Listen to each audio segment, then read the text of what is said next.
Moving on, Charlapalli Vagdevi labs drugs కేసులో కీలక అంశాలు బయటకొస్తున్నాయి. ఈ నెల 5న వాగ్దేవి ల్యాబ్స్ పై దాడి చేశారు ముంబై పోలీసులు. 11 కోట్ల రూపాయల విలువైన డ్రగ్స్ ని పట్టుకున్నట్టుగా రిమాండ్ రిపోర్ట్లో ప్రస్తావించారు.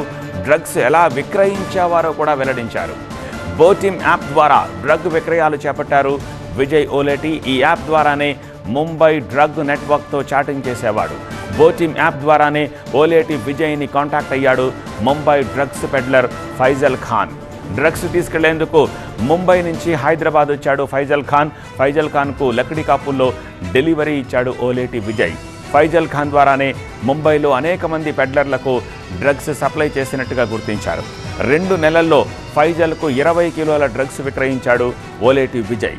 ముంబైలో పెడ్లర్లను అరెస్ట్ చేయడంతో ఈ హైదరాబాద్ లింక్ బయటపడింది. నిందితులిచ్చిన సమాచారంతోనే ఈ నెల 5న చర్లపల్లి వాగ్దేవి ల్యాబ్స్పై దాడి చేశారు ముంబై పోలీసులు.